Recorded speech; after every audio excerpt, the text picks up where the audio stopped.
You're listening to Redi Tlhabi on Talk Radio 702, your number one news and talk station. And I want to talk to you about something that I'm sure affects us all, whether you live in the township, in the suburbs, anywhere in South Africa, you find this.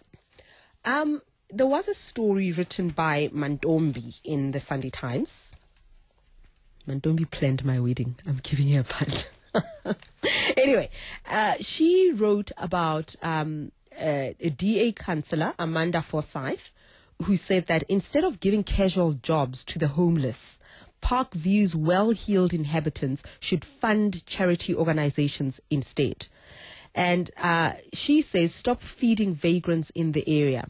She issued a notice to the suburbs saying that casual jobs only helped increase vagrancy in the area. Listen to this. She says casual jobs only helped increase vagrancy in the area. Says they pick up people and give them jobs, but they don't pay them enough. So the people can't afford to go back to their homes. They sleep on the streets so they can get back to work the next day. And she said well-meaning churches and charities added to the problem by handing out blankets, food and clothes, which were often sold for cash, drugs or alcohol. She says residents should rather support rehabilitation programs or contribute to the operational costs of a shelter in Hillbrow. And says various government departments, church groups and Parkview homeowners recently held a workshop to deal with the vagrants and proposed that the homeless be moved into a drug rehabilitation facility. So it's not so much that don't feed people. There's an alternative. Says it must be organized. There must be a facility, because you pick up people at a street corner. You're not paying them enough, so they don't have enough money to go home. They sleep on the street corner, on the pavement, and they're back the next day. I suppose the temptation is there to make this a DA matter, but I'd like us to have a more constructive conversation about the country in which we live, that there are people who are unemployed. Everywhere where there are construction sites and so on, you find a notice that says no work here, meaning that a person is discouraged from even searching for a job. And I do not want to confine this conversation to people who live in the suburbs, because in the townships as well, you find the same thing. When a man or woman is standing at a street corner hoping that somebody will feed him or her, not begging, by the way, because a lot of them are not beggars. They stand there and they offer their services. And I've done it before. When I was moving house, I remember I wasn't moving house. I can't remember what I was doing. It was quite a while back in my mother's suburb in the south of Johannesburg. And I just needed a few hands. I needed about 4 guys to move furniture that had been stored in my garage and move it to my house. So I drove to my mom's house and I knew that I'd find some people. I stopped my car at a corner and about 10 guys ran towards my car, about 10 of them.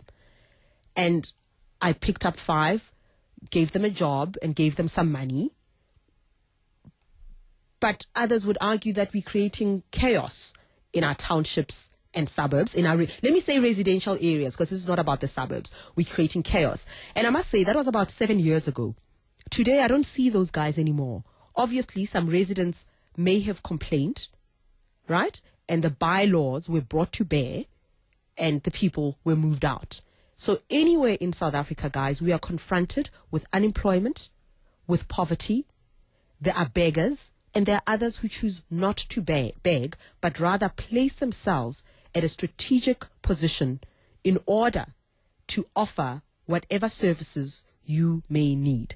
Number 1. Number 2, should it be an either or? What's wrong with supporting a charity and a church, as many of us do? But at the same time, if someone is at a street corner looking for a job or looking for food, how many of you ignore such people?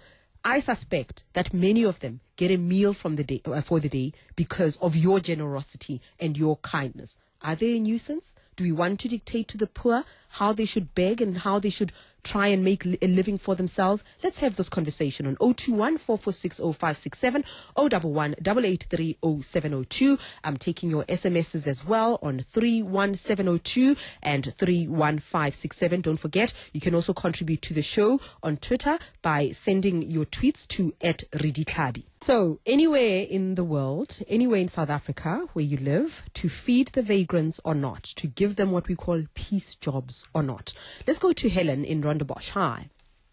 Hi, Rudy. Thank you for your show. I think that there is a way of combining both of these. I think the Men on the Side of the Road are an NGO that has been formulated specifically to pick these men up. They train them or retrain them. They screen them. You can then phone them and tell them exactly what your requirements are, or do it on their website. So, for example, on Thursday, I need 2 painters, I need a labourer. So I have phoned them on the side of the road. They have got 3 men available for me. They've arranged a pickup point for them. And all of the guys and the women in the organization literally come from the side of the road. It's an organization started a couple of years ago and it operates nationally.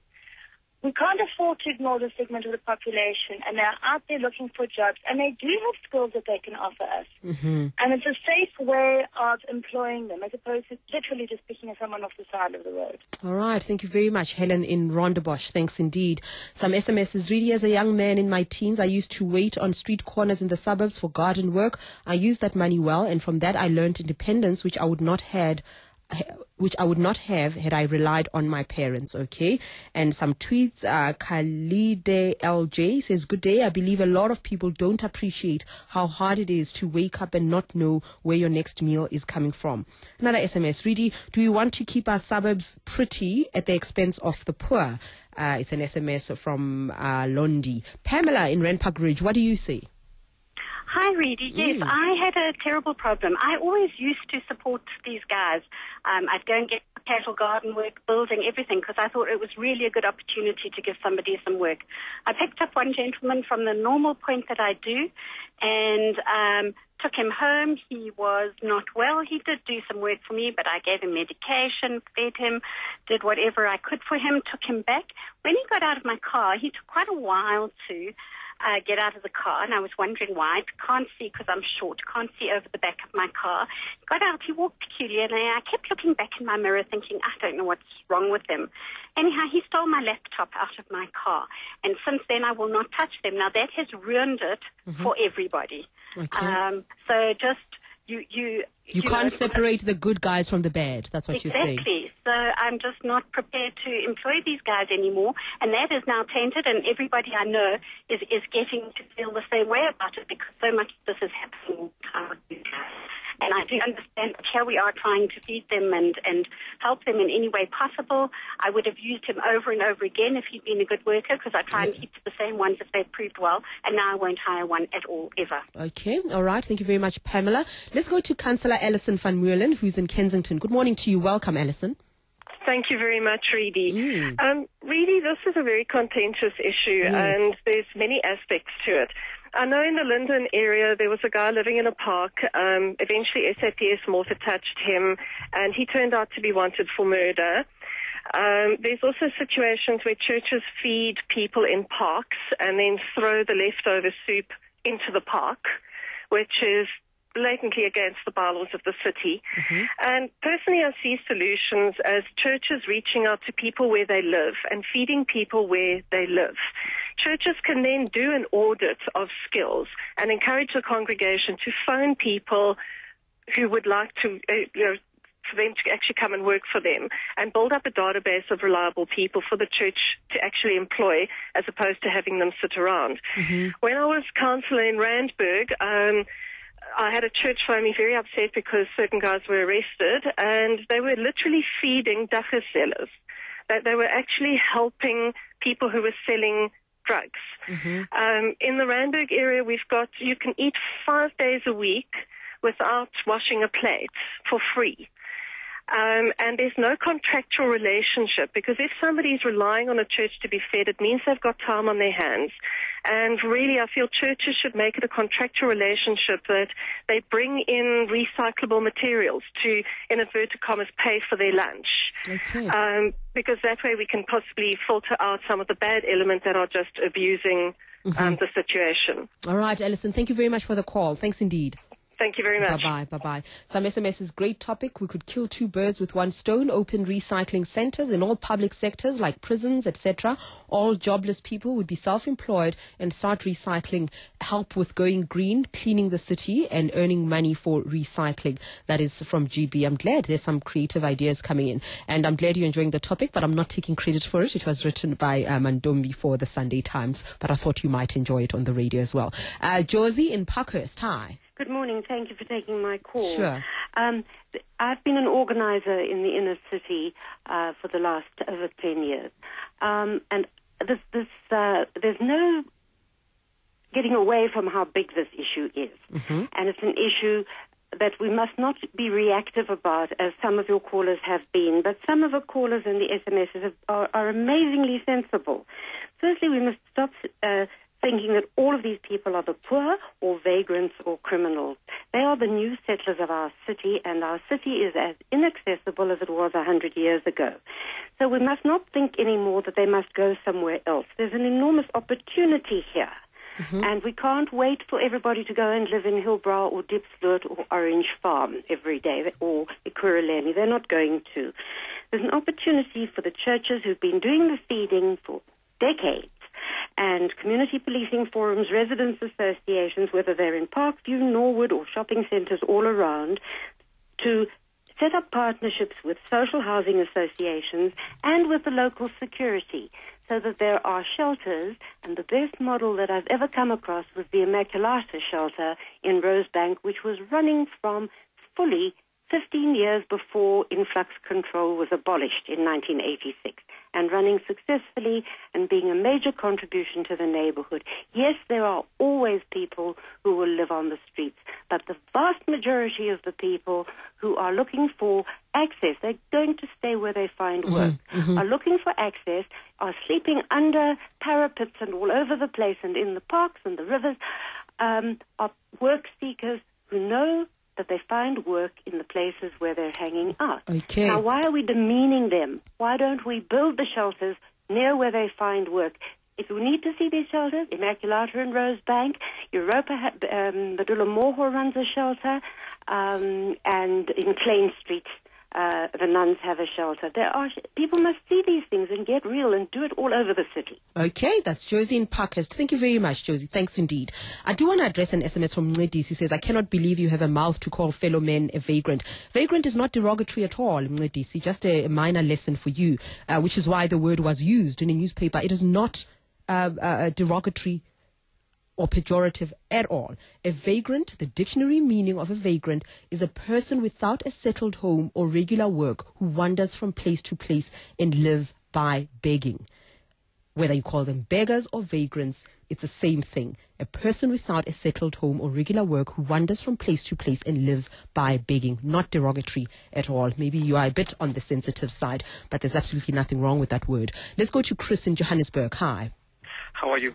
I had some home improvement that needed to be done at my house and I took some time to look for someone. You have these men that will be on the street corners begging for a job, and I took someone.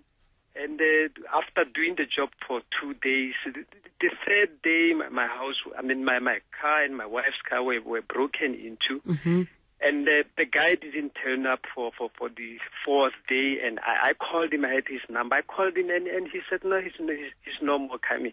So I think we should have shelters. There should be a place where you can pick them up and give them, a job that you want to give so that to earn some living. Okay. Or if you want to offer something, then you can offer something at a particular shelter. All right. Thank you very much, Chris. And by the way, the SMSs, how could Amanda do this? She didn't say people mustn't give. I want to emphasize that. She didn't say don't feed them. She had the same kind of similar suggestions about shelters and churches and so on. So let that be understood, that there wasn't a call normal for residents not to help vagrants, not to help unemployed people, not to help poor people. It was just the method in which we dispersed, we helped them. That's what she was bringing to the residents' attention.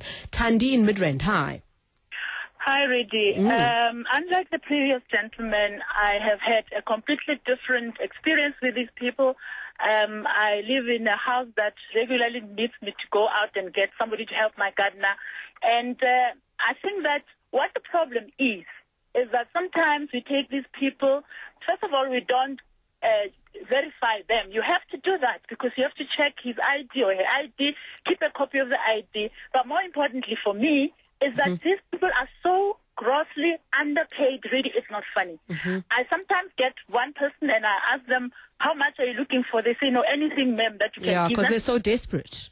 So because they're desperate, and then I take out 100 rand, really, and the guy wants to jump for joy because I ask him, but how much do you get paid? And it's anything from 50 rand to 60 rand. Even less, even far less. Yeah. And so if the guy gets a 60 rand, if the transport costs from the CBD, from city to the townships, that in itself takes half of that thing away.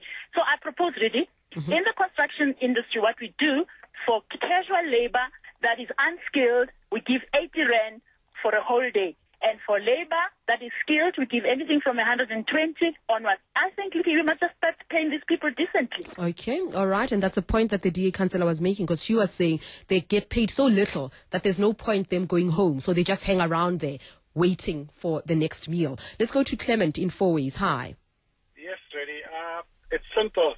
I believe the advice is to anybody, and unlike the politicians, draw a circle around you as wide as possible, and give to whoever you can and help whoever you can. And I don't believe it should be formalized. Your humanity is at that moment it happens, and you help. Okay, thank you very much, Clement in Fourways. And Denny in Boksburg, how do you see this? We've had the same experience of a chap who's regular in our street, and we helped him out with doing some piecework.